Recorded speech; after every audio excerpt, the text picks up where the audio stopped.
भाई बहन यानी कभी एक दूसरे के बेस्ट फ्रेंड्स तो कभी एक दूसरे के जानी दुश्मन।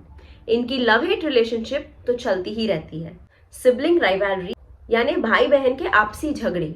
चलिए जानते हैं ये क्यों होते हैं, इनके कारण और हम एज पेरेंट्स इनसे कैसे डील कर सकते हैं। मैं हूँ डॉक्टर ऋषिका और सिंप्लीफाइंग पेरेंटिंग में आपका स्वागत करती हूँ। भाई बहन के झगड़ों के कई कारण हो सकते हैं, जैसे मम्मी पापा दूसरे बच्चे से ज्यादा प्यार करते हैं ये समझ लेना, या फिर जेलिसी, अलग पर्सनालिटी होना, अलग शौक होना, एज गैप यानी मेच्योरिटी लेवल अलग होना, बच्चों के बर्थ ऑर्डर रिलेटेड कॉम्पिटिशन्स यानी फॉर एग्जाम्पल बड़ा बच्चा समझता है कि छोटे बच्चे को सब ज्यादा लाड प्यार और ज्यादा अटेंशन देते हैं, और छोटा बच्चा ये सोचता है कि उससे बड़े बच्चे के सारे यूज्ड चीजें मिलती है, तो मम्मी पापा उसके साथ पार्शियलिटी करते हैं। तो ऐसे में पेरेंट्स किस तरह बच्चों की ये जेलसी, झगड़े और कॉम्पिटिशन्स कम कराने में, उनकी इनसिक्योरिटीज कम कराने में पेरेंट्स क्या रोल प्ले कर सकते हैं, चलिए जानते हैं। तो मैंने इसका एक शॉर्ट फॉर्म मेथड बनाया है जिसे मैं कहूंगी P3ABC।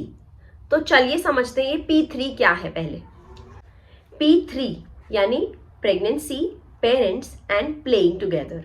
तो चलिए इसे वन बाय वन देखते हैं। प्रेगनेंसी मतलब जब दूसरा बच्चा माँ के कोख में है तभी से आपको अपने पहले बच्चे को समझाना है, उससे कहना है कि बेटा तुम हमारे लिए बहुत स्पेशल हो क्योंकि तुम हमारी लाइफ में पहले आए हो, लेकिन अभी ये जो दूसरा बच्चा आने वाला है, ये जो आपका भाई बहन है, ये भी हम सब के लिए बहुत स्पेशल है और आपको भी इसके साथ उतने ही प्यार से रहना है जैसे आपके पेरेंट्स आपके साथ रहते हैं, और आपको भी रिस्पॉन्सिबिलिटी लेनी है उसका ध्यान रखने की।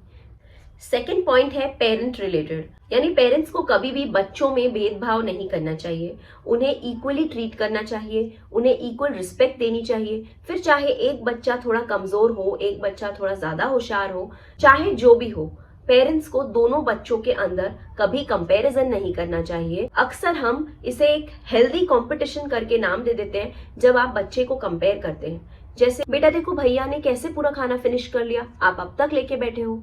एक्चुअली ये एक हेल्दी कंपैरिजन नहीं है। जो छोटा बच्चा है उसे ह्यूमिलिएटेड फील हो सकता है, उसे इनसिक्योर फील हो सकता है, उसे ऐसे लग सकता है कि मम्मी बड़े की साइड ले रही है। ओके, तो इसीलिए healthy comparison is a no no. अगर आप एक बच्चे के लिए कोई चीज ला रहे हैं तो आपको दूसरे बच्चे के लिए भी लानी चाहिए। थर्ड पॉइंट है प्लेइंग टुगेदर।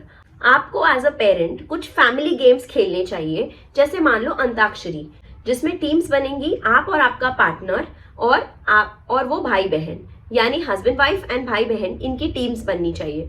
आपको उन्हें एक साथ हारने का भी एक्सपीरियंस देना है, जीतने का भी एक्सपीरियंस देना है, और जब वो दोनों एक साथ ये हारने जीतने के ये सारे एक्सपीरियंसेस से गुजरते हैं तो वो आपस में उनकी बॉन्डिंग अच्छी बनाते हैं। चलिए अब आते हैं ABC मेथड पर। ए यानी ऑडियो विजुअल। तो आपको बच्चों की ऑडियो यानी बच्चों के कान पर कभी भी एक बच्चे के कान में दूसरे बच्चे के बारे में बुरी बात या कोई भी ऐसी बात नहीं पड़नी चाहिए। इसीलिए एक के सामने दूसरे की बुराई करना या दूसरे के बारे में कुछ भी बोलना आप बिल्कुल अवॉइड करें। और विजुअल यानी आपको दोनों बच्चों के साथ में फोटोज की एल्बम्स, फिर कोलाजेस, फिर वीडियोस लेके रखनी चाहिए ताकि, और उन्हें टाइम टू टाइम इन्हें दिखाना चाहिए ताकि उन दोनों को उस बॉन्डिंग का महसूस हो। बी मतलब बाउंड्रीज। यहाँ दोनों बच्चों के लिए इक्वल रूल्स होने चाहिए, उनके लिए कुछ बाउंड्रीज होनी चाहिए। For example Monday Wednesday Friday Bittu bottles भरेगा, और Tuesday Thursday Saturday chikoo bottles भरेगी। और लास्ट पॉइंट यानी सी मतलब कम्युनिकेशन एंड कोऑपरेशन। आपको एज पेरेंट्स ध्यान देना है कि बच्चे आपस में किस भाषा में कम्युनिकेट कर रहे हैं। क्या वो दोनों एक दूसरे को अच्छे से रिस्पेक्ट दे रहे हैं या नहीं, क्या वो एक दूसरे को प्रॉपरली कोऑपरेट कर रहे हैं या नहीं। अगर वो नहीं कर रहे हैं तो हमने जो पहले इस वीडियो में सारी बातें बताई है उस पर आप ध्यान दें, और अगर वो कर रहे हैं तो ये बहुत अच्छी बात है। पेरेंटिंग के ऐसे ही किसी और टॉपिक के साथ मिलते हैं अगले वीडियो में। तब तक के लिए बाय, हैप्पी पेरेंटिंग।